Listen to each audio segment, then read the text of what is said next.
Hello everyone, আসসালামু আলাইকুম। এগুলা কি চিনতে পারছেন? এগুলো হচ্ছে কলার মোচার বড়া। তো আজকে আপনাদেরকে ফুল ভিডিওতে দেখাবো আমি কিভাবে কলার মোচার বড়াটা তৈরি করেছি। তো প্রথমে এখানে আমি একটা দেখেন কলার মোচা নিয়ে নিয়েছি। তো এখানে কলার মোচার ভিতরের অংশগুলো আমি পার্ট বাই পার্ট করে খুলে নিয়েছি। তারপরে ওইগুলার ভিতরে শক্ত একটা আটি থাকে, ওই আটিটা আমি ফেলে দিয়েছি। ফেলে দিয়ে পরিষ্কার করে ধুয়ে কুচি করে রেখেছি। তারপরে এখানে আমি ধনিয়া পাতা, কাঁচামরিচ, পেঁয়াজ সবগুলা কুচি করে তারপরে এখানে আমি হাত দিয়ে মিক্স করে তারপরে এখানে কলার মোচাগুলা দিয়ে দিচ্ছি।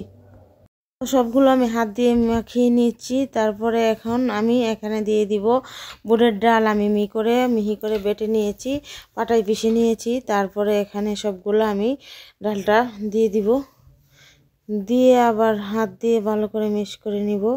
তো দেখেন আমি ভালো করে হাত দিয়ে মিক্স করে নিয়েছি। তো মনে হচ্ছে আমার ব্যাটারটা একদম একটু পাতলা হয়েছে, আর একটু কিছু লাগবে।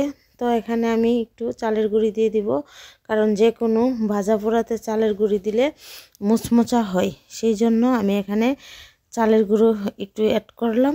তারপরে ভালো করে হাত দিয়ে মাখিয়ে নিব। তো দেখতেই পাচ্ছেন আমার ব্যাটারটা কিন্তু একদম পারফেক্ট হয়ে গেছে। এখন আমি বল বল করে শেপ দিয়ে নিব, কাবাবের শেপ।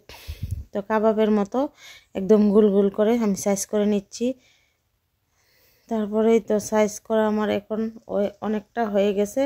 এখন একটা প্লেটে সাজিয়ে রাখবো। সাজিয়ে রাখার পরে তেল দিয়ে ভেজে নিব। তো আমি সাজিয়ে রেখেছি। এখন তেলটা একটু হালকা গরম হয়ে গেছে। এখন আমি একে একে কড়ার মধ্যে সবগুলো আমার কাবাবের মতো বড়াগুলো দিয়ে দিচ্ছি। তো সবগুলো আমার বড়া দেওয়া হয়ে গেছে, আর কয়েকটা বাকি আছে। তো আমি সাইড করে রেখে মিল করে দিয়ে দিচ্ছি যাতে একসাথেই হয়ে যায়।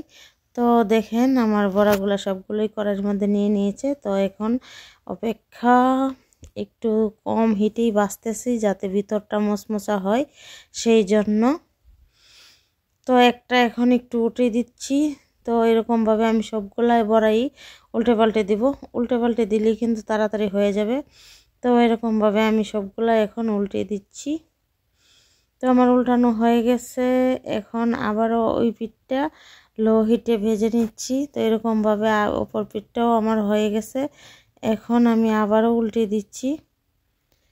তো এরকমভাবে উল্টে পাল্টে দেওয়ার কারণ হচ্ছে তাড়াতাড়ি ভিতরটা যাতে হয়ে যায় একদম, না হলে কিন্তু ভিতরটা কাঁচা থাকবে। তো এরকম লো হিটে একটু পরপর উল্টে পাল্টে দিয়ে আমার বড়াগুলো হয়ে গেছে। এখন পরিবেশন করেছি কলার মোচার একটি কাবারের মধ্যে। তো সবাই ভালো থাকবেন, দেখা হবে অন্য একটা ভিডিওতে। সেই পর্যন্ত আল্লাহ হাফেজ।